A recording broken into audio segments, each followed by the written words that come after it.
Nós vamos fazer aqui uma leitura de algumas perguntas aqui, entrevistando o presidente constitucional, e ele vai nos dar algumas explicações, né? Então vamos lá. Presidente Dr. Célio, presidente constituinte, gostaria de fazer aqui, são 8 perguntas, e a primeira sobre questão econômica. Eu queria que o senhor nos explicasse a respeito da impressão, né, que está acontecendo de dinheiro, né, de moeda falsa, né, sem lastro nenhum, fora da casa da moeda, dinheiro frio, sem controle algum do Banco Central,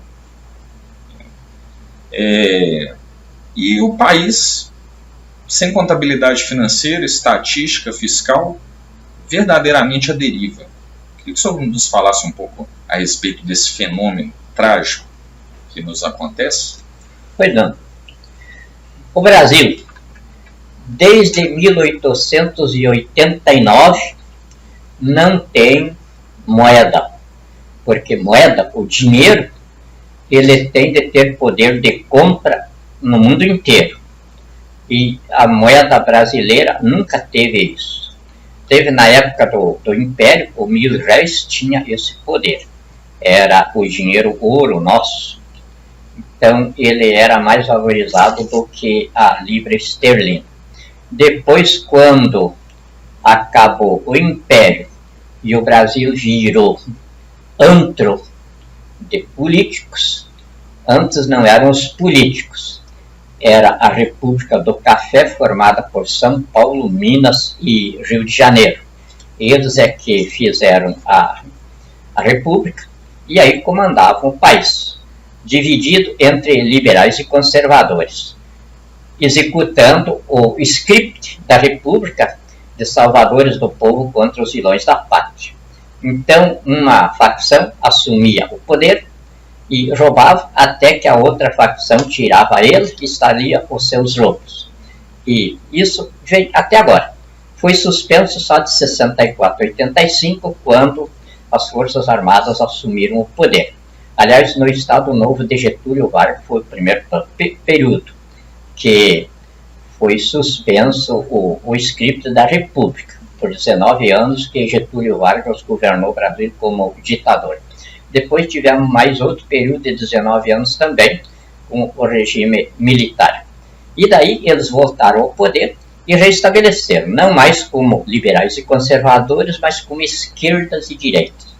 E agora, muito mais apodrecido ainda, porque esquerdas e direitas era só no teatro operacional das eleições. Na prática de governo era tudo esquerda. Nós temos quase 40 partidos políticos, é tudo de esquerda.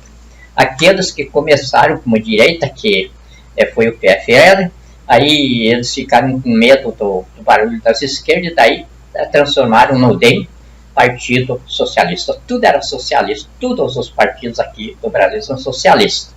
E aí, dentro desse socialismo, nós temos então, hoje, o maior partido do mundo, que é a fusão do Partido Comunista Chinês com o PT.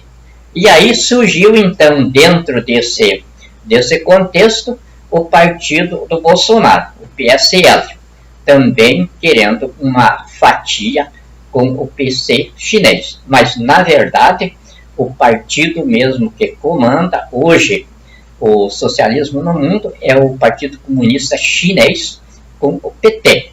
Foi feito na época em que, no primeiro mandato do Lula, em que a China voltou a instalar o seu programa de dominação do Brasil, que tinha começado em 1961. Então, dentro disso aí, não havia estabilidade política, não havia também nem uma economia organizada. Nem no regime militar não se conseguiu fazer isso, foi muito curto o tempo. Então, eram as oligarquias do poder, ou seja, os empresários, que voltou daí, junto com as esquerdas e direitas, aí emergiu de volta a República do Café, com o empresariado paulista, mineiro e carioca se unindo E daí, ao redor disso aí, redemoinhavam os outros do restante do Brasil. E o Nordeste, através dos políticos, levando para lá o que podia. Então, não tinha moeda. Aí, Fernando Henrique Cardoso tentou fazer um padrão monetário aqui, e quase conseguiu. Não conseguiu fazer isso porque foi infeliz na falta de lastro de emissão. Ao invés de ele ter feito um lastro de emissão próprio aqui, ele baseou a emissão do real no dólar americano. O dólar americano não existia porque é uma fraude internacional estabelecido pela Conferência de Waterloo. Então, era o dólar americano, se diz, emitido pelo lastro de emissão formado pela economia privada americana, que é representada nesse lastro pelos acionistas dos 5 bancos americanos que imprimem o dólar. Então, na verdade, daí dá um estelionato. Como eu escrevi, e por causa dessa denúncia, o Fernando Henrique Cardoso teve de criar o PROER, porque senão o Plano Real tinha ido para o vinagre. Mas eu não sabia também que estava ocasionando aquele trabalho. Eu escrevi: sistema financeiro ou marginalidade estatal, banqueiros ou bandidos. Eu fazia a denúncia do estelionato que era e mostrava que nós não tínhamos um sistema bancário no mundo, nós tínhamos uma organização de bandidos explorando as classes trabalhadoras e empresariais. E então, depois que, é claro que dentro disso aí, o Lula depois aí piorou a situação quando ele fez o Partido Comunista com a China, e aí a ambição dele cresceu, daí fez mais os convênios dele com o terrorismo fundamentalista, e aí o terrorismo fundamentalista, cheio de dinheiro, e não podia circular aquele dinheiro ali, porque tinha entraves criados pelos Estados Unidos, então eles com o Lula furaram isso. Aí o sistema financeiro do Brasil se desalicerçou do dólar e passou a ser, o real brasileiro passou a ser emitido por ativos líquidos. A maior falcatrua que existe no mundo é essa dos ativos líquidos. Ela admite tudo que é tipo de banditismo do sistema financeiro, tudo que é tipo de estelionato, enfim, tudo que você imagina de vagabundagem, de banditismo, esse sistema absorve. E aí, então, dentro disso, passou o período do Lula, em que o Brasil já não tinha mais moeda, país com a dívida de entre 7 e 9 trilhões, que é o débito econômico total do Brasil. Aí não tinha como emitir moeda, não tinha como fazer ativos líquidos.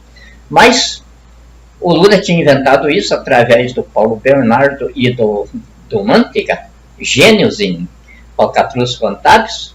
Então fizeram o sistema financeiro do Brasil baseado em ativos líquidos. Eles modificaram a lei que estabeleceu o real, baseado no dólar. Então eles colocaram baseado no ativo líquido. O que é ativo líquido? É o saldo positivo no balanço de pagamento. O Brasil não tinha exportação para isso, mas eles fabricavam falcatruas contábeis, que nós chamamos. Então eles fabricavam esses números ali através de exportações frias e registro da dívida pública. Eles renegociavam a dívida pública e colocavam daí como crédito. Aí precisavam de mais ativos líquidos, mais saldo positivo no mercado de pagamento. Aí as empresas que faziam parte do grupo emitiam notas de exportações. Não existia importação, nada. Então é onde tem essas empresas todas que a Lava Jato levantou aí, faziam parte disso. E com isso, então, o Mantega e o Paulo Bernardo faziam os ativos líquidos.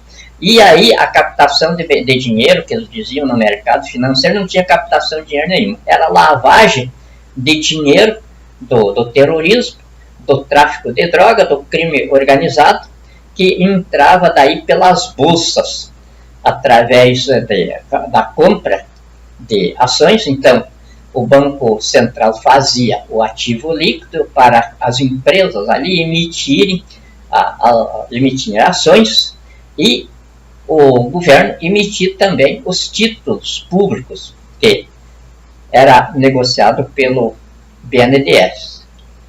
Então, o sistema financeiro nosso era esse. Aí, Jair Messias Bolsonaro entrou nisso. Entrou porque quis. Porque antes das eleições dele, nós já estávamos com o sistema financeiro brasileiro pronto, já notificado aos foros internacionais, tudo, e um sistema financeiro, então, que é para valer. Para vocês terem uma ideia, eu não posso revelar isso agora, enquanto nós estamos com a bandidagem solta aí.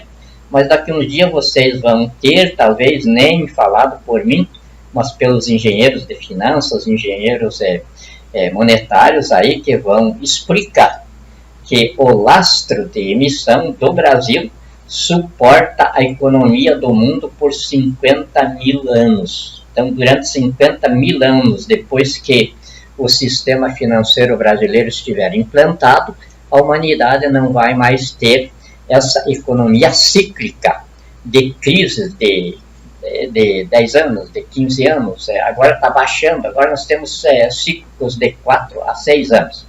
Ou seja, o mundo agora faliu. E agora faliu mesmo. O Fundo Monetário Internacional, em 2018, apresentou o balanço da situação econômica do mundo, financeira, colocando claro que, se não houver uma remodelação profunda e imediata no sistema financeiro internacional, dentro de 3 a 4 anos, haverá uma hecatombe econômica. Hecatombe econômica quer dizer uma mortandade da humanidade por fome, como aconteceu na Idade Média, na Europa. Então, por causa disso, é que nós estamos agora apressando. Nós temos 3 problemas cruciais aí para resolver com dinheiro. O primeiro é o nosso povo que está passando fome, por não ter como se suprir. A economia não tem cobertura para nenhuma atividade de sobrevivência. Nós estamos com 46 milhões de pessoas da população economicamente ativa de 105 milhões sem cobertura econômica. Então não adianta você pensar em qualquer negocinho aí, porque qualquer negocinho que você fizer no Brasil, ele dura de 6 a 8 meses e se acaba. E aí o nosso povo vai ficando pelas ruas, como está cheia hoje as ruas de Brasília, de gente sem ter o que fazer. Então nós temos de acudir imediatamente esse nosso povo aí. E para acudir esse nosso povo aí já está instituído, é o Tesouro Nacional que vai cuidar desse pessoal aí. Nós vamos ter de dar de comer para essa nossa gente. E não é apenas dando de comer ali, R$600, se fosse eu que administrasse a coisa, eu diria, ia botar a goela abaixo de Jair Messias Bolsonaro até que ele não pudesse mais respirar. Isso aí não serve para nada. R$600 não dá para uma pessoa sobreviver um mês, um dia aqui dentro do Brasil, porque um jantar de um político é na base de R$1.500, R$2.000. Aí eles dão R$600 para uma família sobreviver. E só prometem, porque não dão nada. Então, essa situação tem de ser resolvida imediato. O Tesouro Nacional é que vai resolver ela. Todos os nossos brasileiros vão receber um apoio do Tesouro Nacional de Sobrevivência. Por quê? Porque nós temos condição de fazer isso. Imediatamente nós vamos ter dinheiro com poder de compra no mundo inteiro. A moeda brasileira vai comprar nos Estados Unidos, vai comprar na África, vai comprar em toda parte do mundo, porque nós temos lastro de emissão. Não é estelionato. É um sistema financeiro que Terráqueo não tinha condição de estabelecer, porque precisa ter uma visão global da humanidade, e mesmo com o computador, eles não tinham preparo pedagógico para fazer. Então, esse socorro está vindo de uma inteligência externa, mas absolutamente real, absolutamente matemática e dentro de condições reais capazes de suportá-lo por 50.000 anos. Obrigado. Segunda pergunta aqui é sobre as urnas, né? As urnas são fraudadas, né, da empresa Smartmatic desde 2003, quando iniciou ali o projeto do PT de comunização do Brasil em 22 anos. E então de lá para cá nós estamos sofrendo esse estado paralelo, uma vez que, né, as urnas são fraudadas, então todo o sistema está em fraude de lá para cá. Então, diante desse quadro grotesco, né, de urnas fraudadas, do pleito terrorista, houve essa sucessão de quadrilhas, Lula, Dilma, depois fabricaram o mandato do Temer, que era vice da Dilma, né, através do Supremo Tribunal Federal e o Congresso, né, e depois teve essa última quadrilha aí, chefiada pelo meliante Jair Messias Bolsonaro, com Eduardo da Costa Dias Vilas Boas, né, de insurreição contra a Constituição. E estamos diante de uma inépcia completa, porque imagina que diante de um estado desse, advogados, juízes, promotores calados, né? Então, o que eu gostaria de perguntar ao senhor sobre essa classe que se diz juristas, como fica a situação deles? Estão todos jubilados? O que o senhor nos diz? A situação aí é a situação que todas as grandes civilizações passaram por ela. Quer dizer, a situação do analfabetismo no poder e a escolaridade servindo na área das Forças Armadas de jagunços e capachos de bandidos. Na área civil, os sepulcros pintados por fora e podres por dentro. Isso aí é a definição dada por Jesus. E na realidade é absoluta verdade. A pessoa sai da universidade com um rótulo de doutor, mas deixou o cérebro lá dentro, que destruíram ela. Principalmente de 2003 para cá, que daí imperou o comunismo gramscista. O comunismo gramscista, aí ele tira o padrão de educação, de ensino, e coloca então a doutrinação. Aí nós não temos mais professores, nós não temos mais docentes, nós temos os doutrinadores. Os doutrinadores é acabar com o cérebro da pessoa e daí eles ficarem condicionados ao ideologismo comunista. E o que aconteceu agora? A nossa população de 30 anos para menos está completamente perdida, porque tem um título de doutor, mas não tem cérebro. Então aí entrou o império do computador. São juízes de direito, quer dizer, magistrados, sem cérebro, são promotores de justiça, os advogados, e aí o país virou nisso que está aí. Dentro desse contexto, então, emerge, é claro, não podia ser diferente, o processo eleitoral. Processo eleitoral, como dizia o ministro Gilmar Mendes, oriundo de gangues de bandidos que se ajuntam nos antros que chamam de partidos políticos. Não existe partido político nenhum. São o que o Gilmar Mendes, do Supremo Tribunal Federal, constatou. Gangues de bandidos aninhados no erário público. Bandidos porque é tudo vadio e analfabetos. E aí, ao invés de ficarem plantando batata por aí, fazendo alguma coisa útil, eles se alojam no erário público. E aí deu o Estado, 9,8% maior do que a iniciativa privada, ao custo de 105,7% do PIB. Isto quer dizer, cada R$100 que a pessoa produz, ela fica devendo R$5,70 por ter empreendido alguma coisa de sobrevivência. Isso aí é esse tipo de Estado judiciário, Estado policial, judiciário, ideológico de bandidos. E dentro disso, é claro que não podiam ter um sistema eleitoral sadio, não pode, em contexto de bandidos, de crápulas, vagabundos da pior espécie, não podia ter um sistema sadio, não tem como, era ilógico. E aí é claro que vieram as urnas eletrônicas, e veio da onde? É claro que tinha de vir da Venezuela, nos Estados Unidos.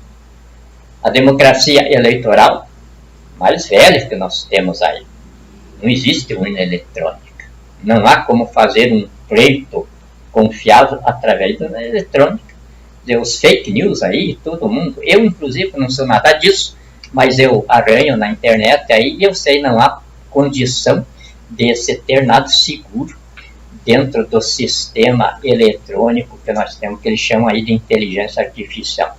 Por isso a inteligência artificial, porque ela não é real, ela é uma mentira, ela é uma fantasia. Então as nossas eleições são isso.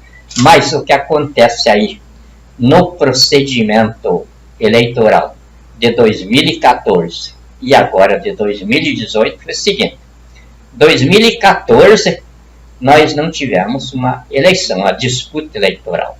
Nós tivemos o Foro de São Paulo, com Luiz Inácio Lula da Silva, Rodrigo Janot, José Dias Toffoli, empreendendo a substituição do Lula pelas urnas eletrônicas. Só que as urnas eletrônicas, ela é um instrumento da coisa. O que anulou as eleições foi a fraude financeira. Eles fizeram um pleito com dinheiro roubado da Petrobras, do BNDES, Eletrobras, Eletronuclear, e com esse dinheiro roubado, que já anulava todas as eleições, eles fabricaram daí, nas urnas eletrônicas, o mandato para Dilma Rousseff. E com esse mandato fabricado, as eleições feitas por um grupo dos cofres públicos, eles deram posse para Dilma,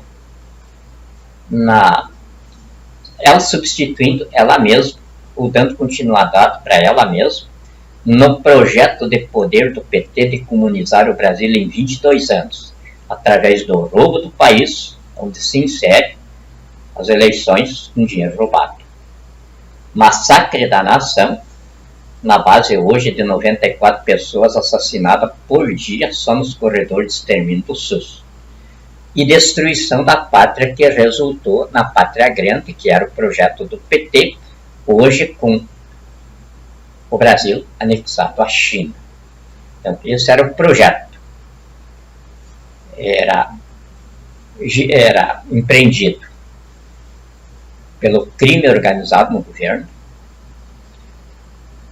as gangues políticas e as corporações terroristas. Quando falamos em corporações terroristas, mencionamos o Supremo Tribunal Federal como a corporação terrorista de ponta. E aí, então, deram posse para Dilma e depois refabricaram o mandato, quer dizer, fabricaram para Dilma nas urnas eletrônicas. E daí refabricaram para Michel Temer na Câmara e no Senado. Isso foi um escândalo terrível, quer dizer, contra a Constituição. Por quê? A nossa Constituição estabelece um único mandato na presidência da República. O vice-presidente não tem mandato. Ele só sucede o presidente em caso de doença incurável do presidente que o inabilite para o exercício da investidura, ou morte, ou sumiço dele, que ninguém saiba o que aconteceu com o presidente. Esses 3 casos, então, o vice-presidente o sucede, ou seja, o vice-presidente é herdeiro do mandato do presidente. Fora isso, em mais nenhuma situação o vice-presidente pode assumir a presidência da República. Então, ali foi o primeiro golpe contra a democracia, foi do pleito eleitoral terrorista feito com dinheiro roubado. Isso aí ficou bem claro no processo de cassação do mandato de Dilma e de Temer, que também foi um escândalo terrível, porque competia então ao Superior Tribunal Eleitoral ter simplesmente declarado que as eleições eram nulas, porque o relator do processo, o ministro Hermas Brandão, chegou a dizer, diante do escândalo, que ali foi Gilmar Mendes. Gilmar Mendes virou um estrume, não tem outra qualificação, porque era ele que dizia: vou caçar Dilma. Tudo gravadinho, a gente tem tudo ali. Ele dizia: não é possível aguentar isso. Eles roubaram o país para se manter no poder até 2032. E era bem claro: eu vou caçar o mandato de Dilma. Aí, era o amigo dele que deu o golpe na Dilma. Foi um golpe parlamentar terrorista, dado pelo Congresso Nacional, feito e comandado por Michel Temer. E então, a Polícia Federal apurou tudo. Se eles não consumiram lá, nós vamos apresentar isso para a nação dentro de poucos dias. O que foi que fez o ministro Hermas Brandão dizer: como magistrado, participo do velório, mas não serei coveiro de prova viva.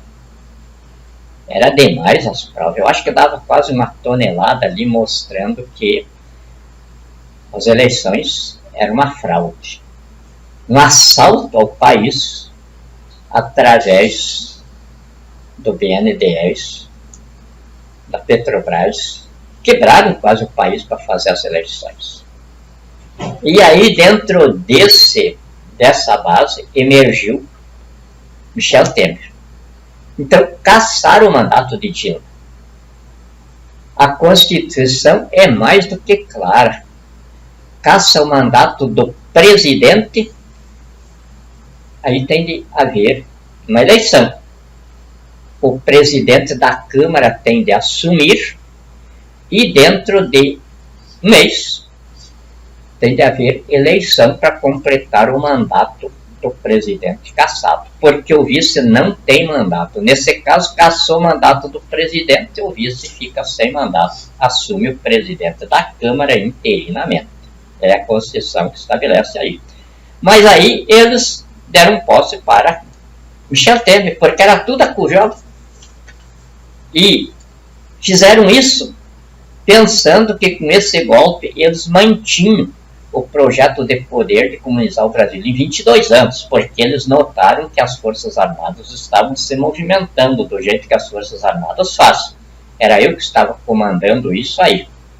Até fui eu que comecei a CPI dos Correios, mensalão, onde as Forças Armadas instalaram a destruição da composição comunista chinesa no Brasil. Então eles fizeram aquele golpe entre eles ali, pensando que atrapalhavam a vigilância das Forças Armadas. Não atrapalharam, pelo contrário, com isso aí, eles deram mais um alento à coisa. E aí, então, em 2018, a nação estava com um problema. Nós que conduzimos o processo estávamos com um problema grave. 2017, o povo brasileiro, através, ou seja, dentro do procedimento interventorial constituinte, se reuniu em uma reunião constituinte no Congresso Nacional, como a Constituição determina, como as bases históricas e de bom senso da democracia no Estado, e aí assumiu a presidência da República, me instituindo presidente constituinte do Brasil. E aí eu estava com um problema, porque se tivesse assumido na hora, eu tinha de ter baixado atos institucionais incisivos, porque eu, como presidente constituinte, tenho essa investidura. O presidente constitucional, não. Ele tem o Congresso Nacional, que ele tem de passar pelo Congresso Nacional. E não passa. Está aí o Jair Messias Bolsonaro provando isso. O Congresso Nacional trancou, não deixou passar. Ele só aprovou lá dentro a emenda constitucional da reforma da Previdência, porque eles não tinham como se manter no poder, então tinha de roubar os velhinhos aí, roubar os doentes, roubar a Previdência para poder se manter ali. Eles ainda não tinham a esperteza de fazer o dinheiro frio. Então, o dinheiro frio é isso que estão fazendo agora. Eles estão imprimindo dinheiro, transformaram a Casa da Moeda num antro de bandidos. Compram o papel da Clabin, porque a empresa de La Rue, lá da Inglaterra, que fornecia o papel para fazer o dinheiro, eles não têm dinheiro para comprar o papel de lá. Então eles compram o papel comum aí da Clabin, e aí fazem o dinheiro, imprimem o dinheiro ali na Casa da Moeda, não tem controle nenhum. Eles imprimem isso em toneladas e distribuem. Isso, a Polícia Federal não estava ao par da coisa. No início, prendeu na carreta carregada de dinheiro em Minas, prendeu outra ali no Rio Grande do Sul. Mas daí acomodaram a coisa, explicando que aquele era o dinheiro do Jair Bolsonaro, acomodar os governadores e prefeitos. Então, o que eles fazem? Eles imprimem esse montão de dinheiro e daí entregam direto para os governadores e prefeitos. Aí governadores e prefeitos pagam a folha de pagamentos e distribuem, pagam os fornecedores da prefeitura e tal. E daí esse dinheiro entra nos bancos pelas contas correntes, os depósitos dos clientes dos bancos. E os bancos acabam faturando alto em cima disso. Não vai pela via correta do Banco Central para os bancos. Ele sai direto do banco para o pessoal, para a mão dos correntistas. É por isso que não deu uma crise terrível dentro do Brasil. Esse dinheiro não vale nada. No sistema financeiro internacional não tem valor nenhum, mas aqui dentro faz o povo conseguir sobreviver. E é tanto que agora a coisa ficou tão comprovada que com essa crise do coronavírus, os Estados Unidos, uma potência financeira, está em crise terrível, na Europa, todos os países aí onde estão com esse problema, estão em crise. O Brasil não. Nós acompanhamos isso com muita atenção. A miséria aqui, o desespero do povo, é o que está vendo desde que o Brasil começou a falir. Então, qual é o milagre que está aí? O milagre é que não é só o Jair Bolsonaro que está fazendo dinheiro falso. O pessoal aí está se virando nisso. Nós já temos, inclusive, eu recebi esses dias uma indagação do BRB, um sistema aí, o sujeito que está fabricando dinheiro. Então a pessoa precisa de dinheiro, vamos dizer, você precisa aí de 100 mil reais. As quadrilhas que estão fazendo dinheiro aí junto com o Bolsonaro, não na Casa da Moeda, mas isso é feito aí com qualquer gráfica, hoje eles fazem esse dinheiro. Aí o pessoal precisa. Daí o fabricante de dinheiro cobra 10%. Então ele precisa de 100 mil reais, ele tem de dar 10% para o fabricante do dinheiro. Só que isso aí ele tem que ter um bem, entregar o carrinho dele, ou a televisão, alguma coisa lá. E aí ele pega um cartão de crédito e com esse cartão de crédito ele opera no banco. E o fabricante do dinheiro nutre a conta dele lá. Aí, depois disso aí, lá de Fortaleza, também, um banco lá me avisou sobre isso que estava muito interessante. Então, veio explicar por que o nosso povo ainda está sobrevivendo. É isso aí. Estão fabricando dinheiro. É claro que eu não posso dizer como chefe de Estado faça isso. Mas, como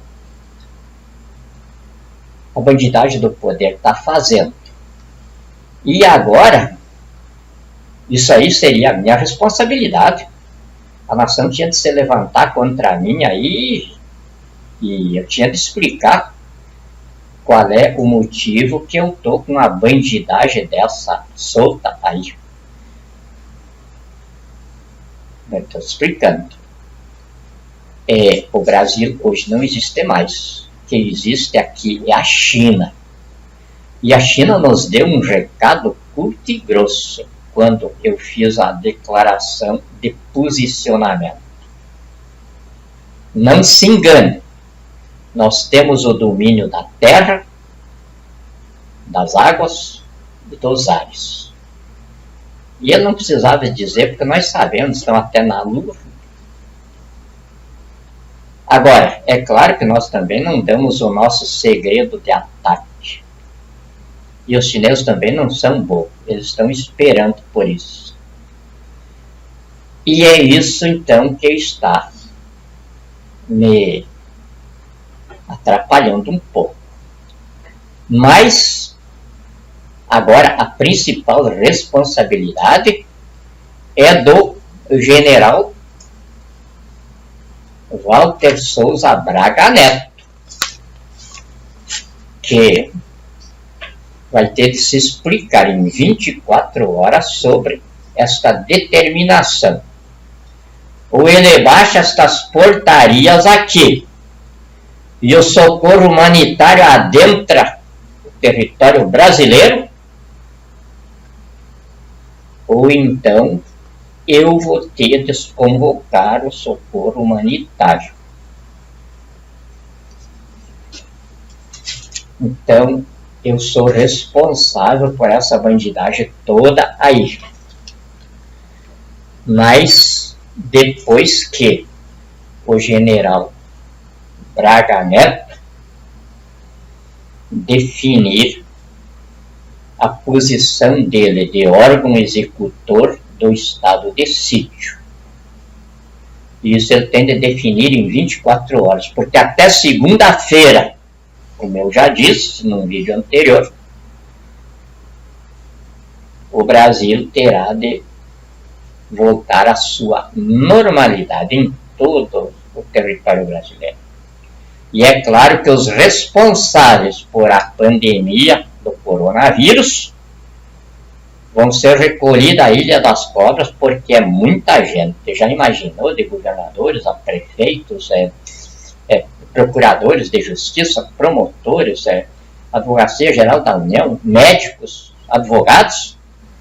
É dessa gente que se compõe o ataque terrorista comandado pela China e Jair Messias Bolsonaro. Então, só lá na Ilha das Cobras que cabe tudo isso.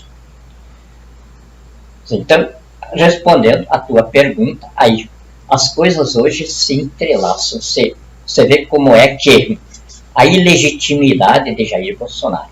E aí preciso terminar, então, a explicação da pergunta. Por que Jair Bolsonaro não é o presidente da República? Ele concorreu a uma eleição. porque essa eleição não existiu.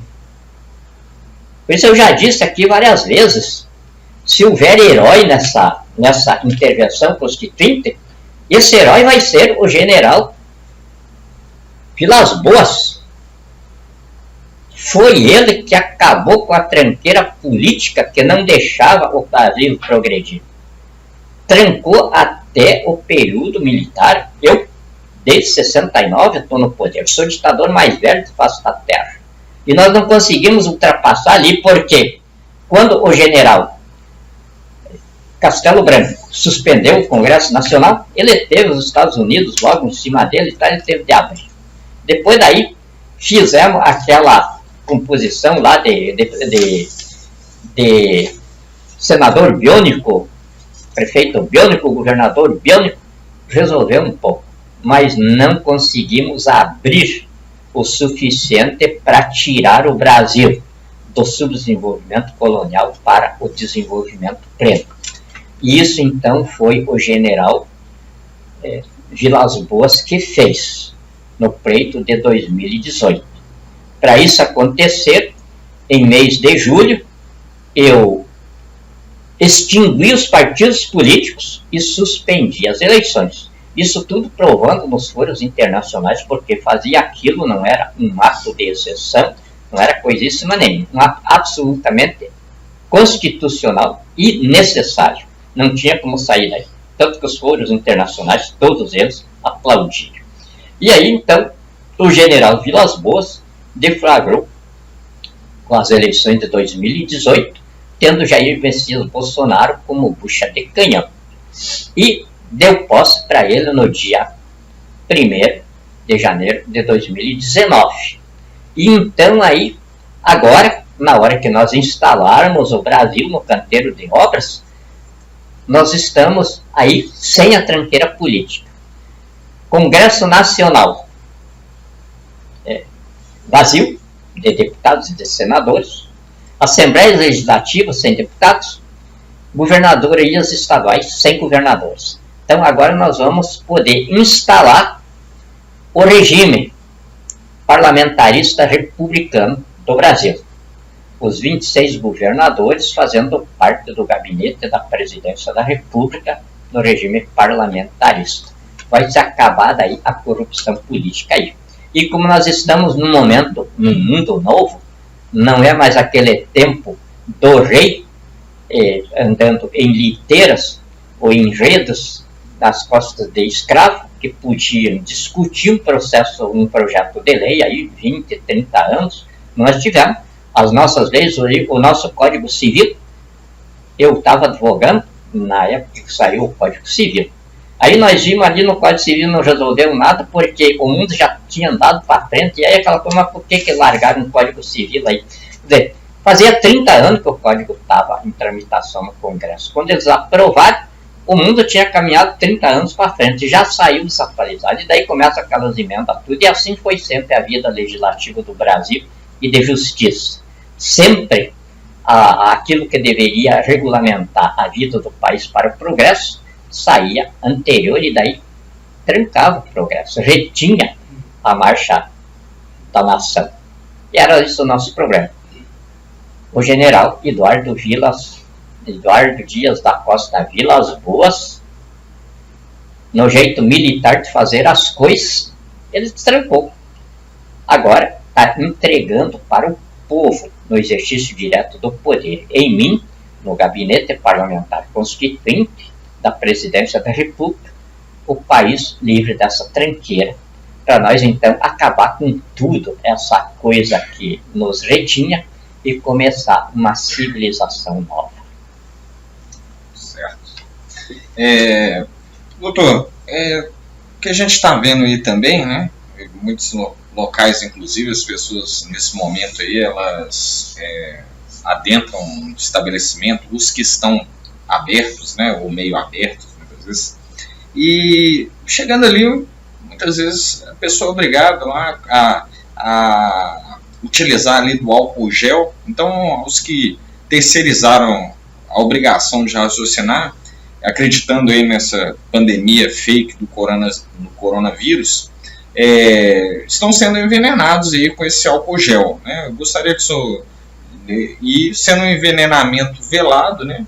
E eu gostaria que o senhor nos explanasse alguma coisa a respeito aí. Pois não. Eu já não falei a fundo nisso aí, porque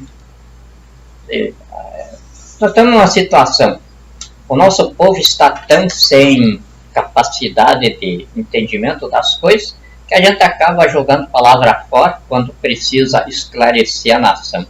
Então eu tenho tentado fazer isso por etapa, já tentei esclarecer isso, mas eu não vejo repercussão da nação. Ninguém retransmite aquilo que eu falo, não vejo ninguém repetindo. É só em cima do Bolsonaro, dessa coiseira toda aí. Não passam para frente. Por exemplo, esses 2 decretos aqui, eu já coloquei nas redes, era para pelo menos as brigadas que eu criei para isso, estar espalhando isso pelo Brasil inteiro. Não fazem nada disso, continuam sempre com o Bolsonaro para lá, com o Bolsonaro para cá, duvidando de mim, duvidando do general que está aí com a missão de acabar com isso. Então a gente se retrai, mas o álcool gel, isso aí não precisa nem de alguém falar a respeito.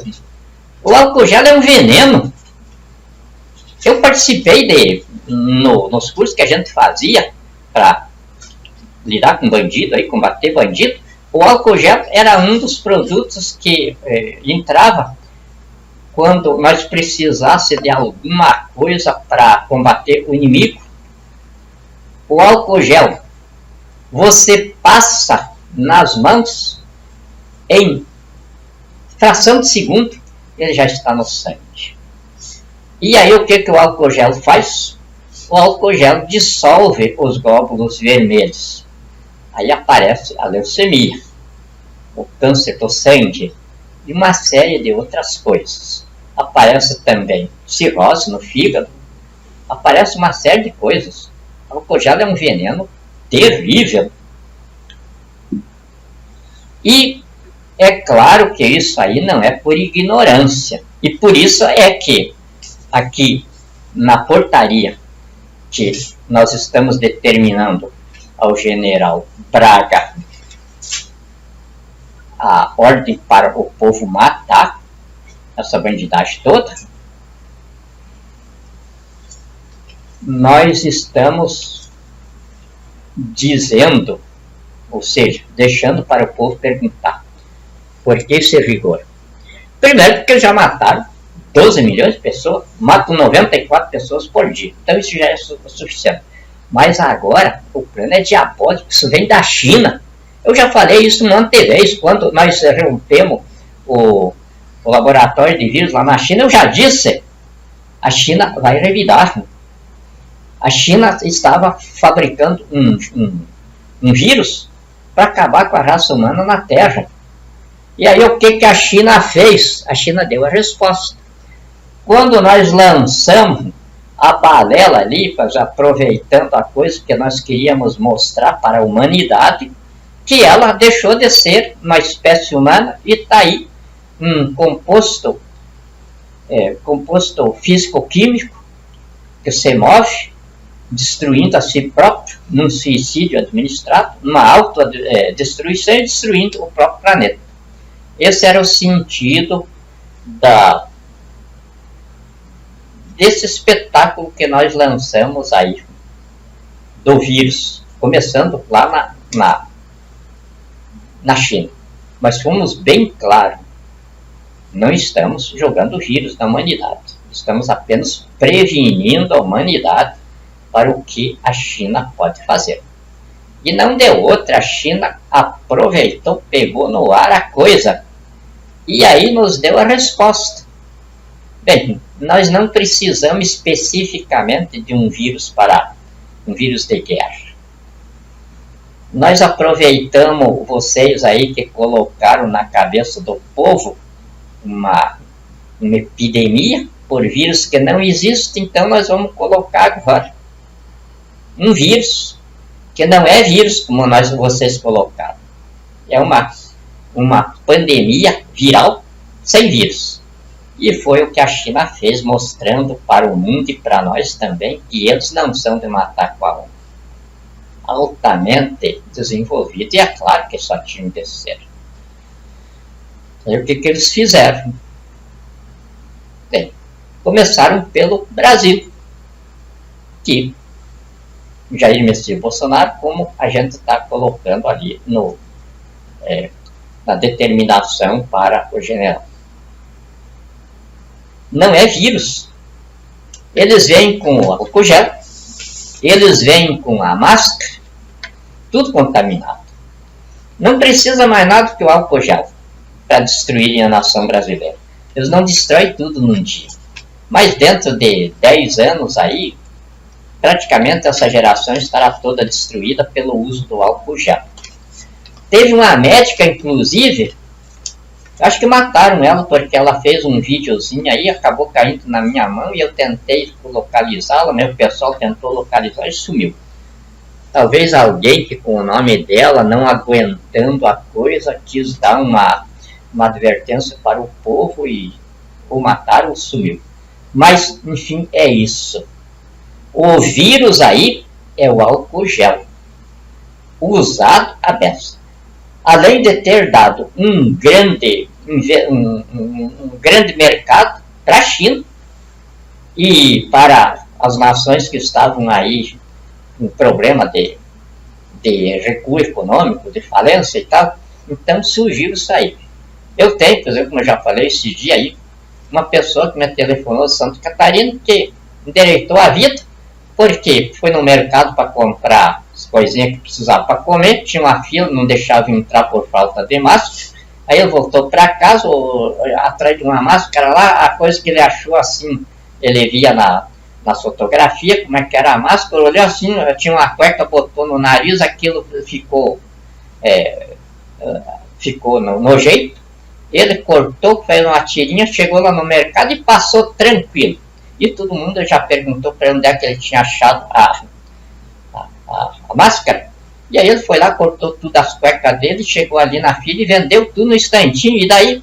E aí ele me disse, olha doutor, eu fiquei bem devido. Para mim o vírus foi uma beleza. E assim então o álcool gel também. A farmácia aí faturando horror. Eu tive esse dia comprando um remedinho numa farmácia ali.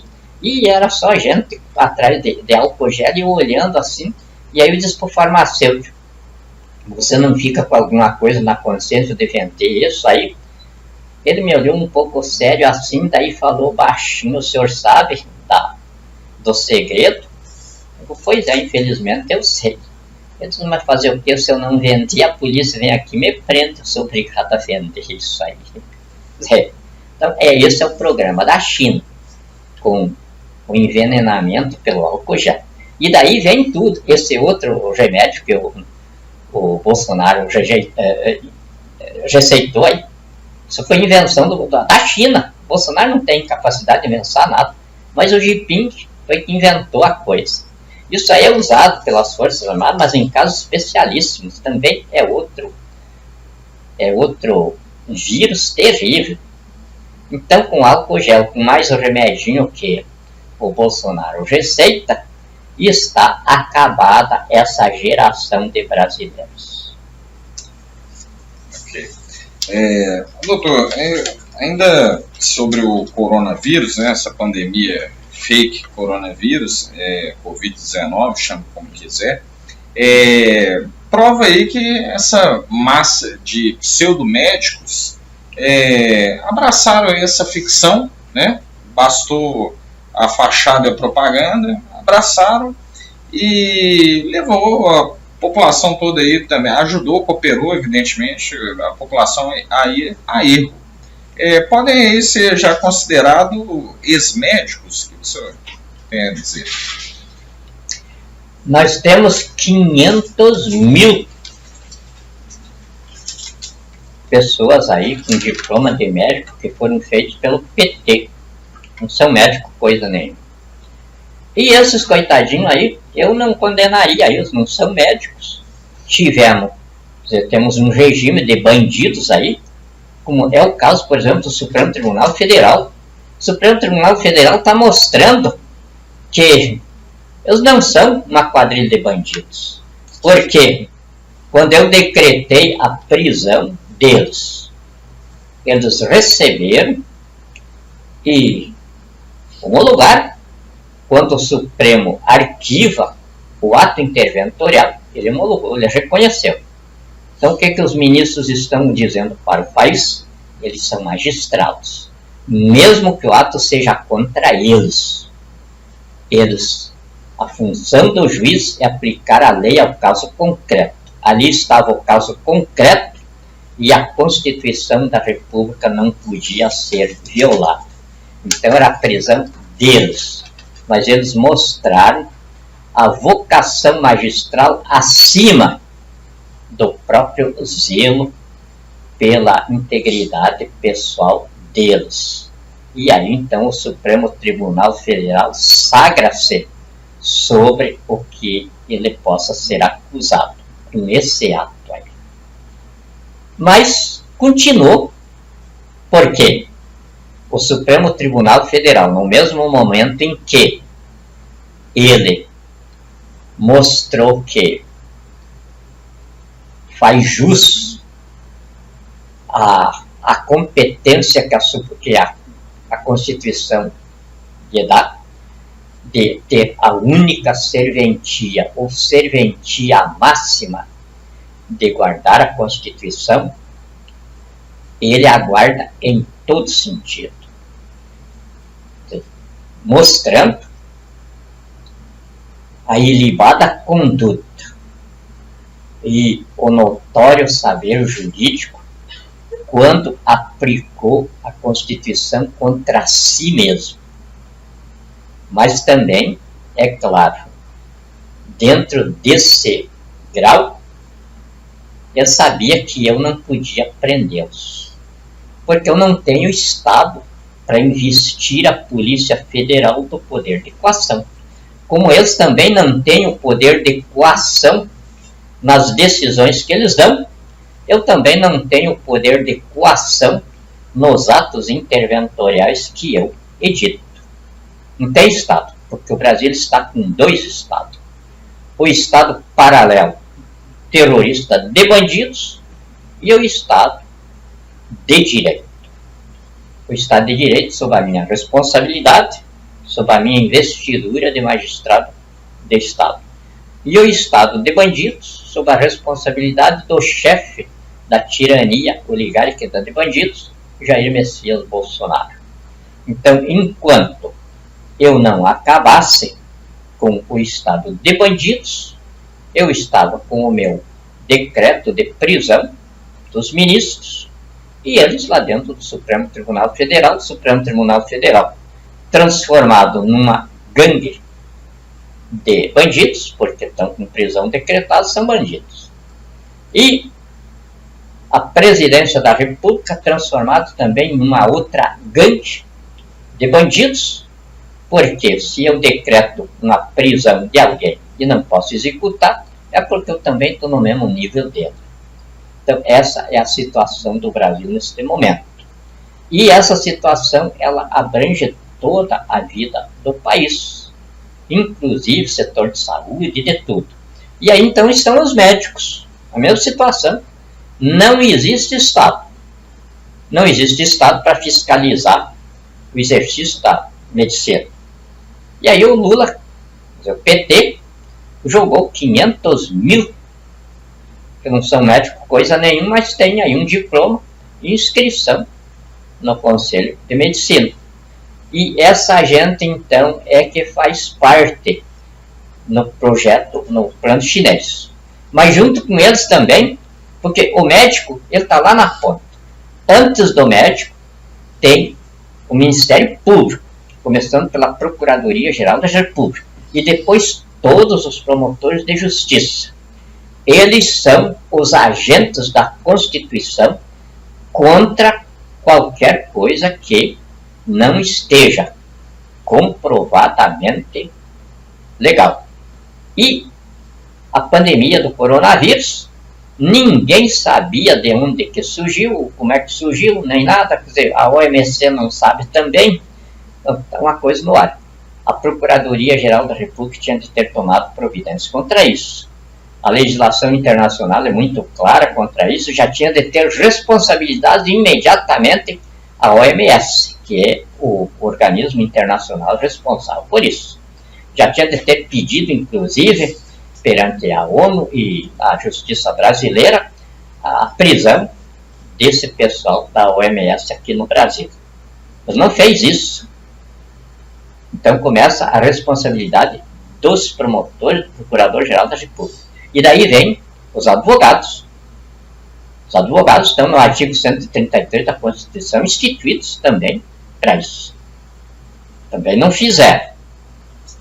Então, os médicos, eles estão lá, em terceiro lugar. Então, o que precisa ser pegado primeiro são os procuradores da República, os promotores de justiça e os advogados. A Advocacia Geral da União. E os médicos talvez até fiquem insignificantes dentro da originalidade, da responsabilidade que pesa num tribunal internacional aí de direitos humanos. E isso vai acontecer. A Constituição nossa estabelece isso e eu já vou anunciar. Tenho certeza, dentro de poucos dias vai estar instalado no Brasil o Tribunal Internacional que vai cuidar desse crime contra a humanidade. Talvez os Estados Unidos reivindiquem a sede dele lá. Nesse caso, a nossa bandidagem aqui vai toda para Guantánamo. Se ficar aqui no Brasil, eles vão aguardar julgamento na Ilha das Cobras. Então, essa é a situação. E esses médicos que estão aí, é claro, se eu estou falando que são 500 mil, a gente conhece todos eles. Vão ser motorista de ambulância, vão ser pessoal de limpeza nos hospitais e tal, que os nossos hospitais agora vão passar por uma remodelação total. 14 hospitais totalmente novos aí, na tecnologia médica quântica, vão surgir dentro de pouco tempo. E eles não vão ficar sem emprego, mas eles não vão ser médicos. E eles não estão, na minha maneira de ver, eles não são os primeiros nesse crime contra a humanidade. Essas outras classes que eu já nominei.